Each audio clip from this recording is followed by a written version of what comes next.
ঈশিতা রান্নাঘরে সবাইকে স্বাগত। আজকে নিয়ে এসেছি চিংড়ি মাছ দিয়ে পাট শাকের একটা সুন্দর রেসিপি। তার জন্য এখানে চিংড়ি মাছ নিয়ে নিয়েছি 200 গ্রাম, আর এখানে নিয়ে নিয়েছি পাট শাক। পাট শাকগুলোকে খুব সুন্দরভাবে বেছে নিয়েছি। পাট শাকগুলো কিন্তু আমি কুচিয়ে নেব না। এবার এই চিংড়ি মাছ, ধুয়ে রাখা চিংড়ি মাছের মধ্যে দিয়ে দেবো লবণ আর হলুদ দিয়ে চিংড়ি মাছগুলোকে আমি মাখিয়ে রাখবো। এদিকে কড়াইতে আমি তেল দিয়ে দেবো, পরিমাণ মতো তেল গরম হলে দিয়ে দেবো চিংড়ি মাছ। চিংড়ি মাছগুলো খুব সুন্দর করে আমি ভেজে নেব। ভেজে এরকম সাইড করে রেখে ওই তেলে দিয়ে দেবো পরিমাণ মতো কালো জিরে আর দিয়ে দেবো কিছু চেরা কাঁচা লঙ্কা। স্বাদটা যার যার নিজস্ব অনুযায়ী, ঝাল কেউ বেশি খায় কেউ কম, সেভাবে দিয়ে নেবে। আমি বেশ কিছুটা কাঁচা লঙ্কা দিয়ে তার সাথে অ্যাড করে দিলাম ছোটো ছোটো করে কেটে রাখা পেঁয়াজ কুচি। পেঁয়াজ কুচিগুলো আমি সম্পূর্ণটা দিয়ে দিলাম। দেখো এবার এখানে আমি 2খানা পেঁয়াজ নিয়েছি। এবার এগুলোকে আমি ভালো করে এই চিংড়ি মাছের সাথে আবারও মিক্সড করে ভেজে নেব। আর এই চিংড়ি মাছের সাথে যখন ভাজবো তখন না একটা সুন্দর ফ্লেভার এটা দিয়ে কিন্তু উঠবে। যতই মানে এমনি আলাদা করে তুলে রাখলে একটা ভাব, আর এইভাবে পেঁয়াজের সাথে ভাজলে কিন্তু চিংড়ি মাছের একটা খুব সুন্দর স্মেল আসবে। এইবার আমি এর মধ্যে দিয়ে দেবো থেতো করে রাখা 3-4 কোয়া রসুন। রসুনটাকে আমি এবার এর সাথে মিশিয়ে নেব। আর ওইদিকে আমি পাট শাক কিন্তু কুচি করে নিয়ে নিই। দেখো এরকম একটা ব্রাউন কালার চলে এসেছে, কত সুন্দর লাগছে। এবার সুন্দরভাবে মিশিয়ে নিয়ে আমি এখানে দিয়ে দেবো আমাদের পাট শাকগুলো।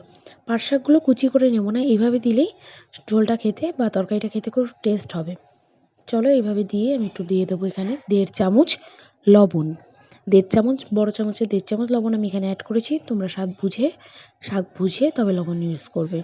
এখানে দিয়ে দিলাম 2 চামচ হলুদ। এবার আমি শাকটাকে এই লবণ হলুদের সাথে বেশ কিছুক্ষণ মিশিয়ে নেব যাতে শাকটা মজে যায়। দেখো নিচটা উল্টে দেবো, নাহলে কিন্তু চিংড়ি মাছ আর পেঁয়াজটা পুড়ে যেতে পারে। গ্যাসের ফ্লেমটা একদম মিডিয়াম টু লোয়ে রেখে এইভাবে আমি বেশ কিছুক্ষণ নাড়াচাড়া করে নেব। শাকের সাথে পুরো লবণ হলুদটা আর চিংড়ি মাছ পেঁয়াজ সব কিছু মিশিয়ে নেওয়ার জন্য।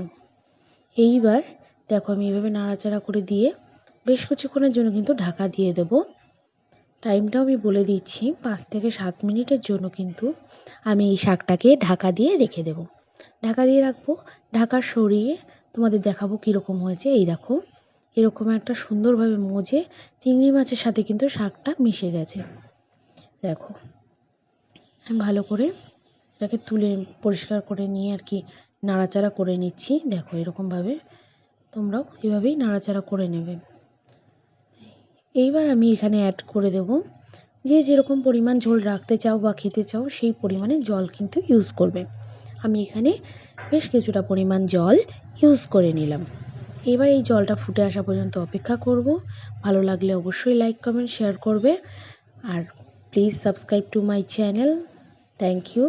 চলো লাস্টে তোমাদের কেমন হলো সেটা দেখিয়ে দিয়ে দেখো আমাদের রেডি হয়ে গেছে। এইরকমভাবে গা মাখা মাখা একটা ভাব এসে যাবে, আর খেতেও কিন্তু ভীষণ সুন্দর লাগবে। একবার প্লিজ সবাই ট্রাই করে দেখো।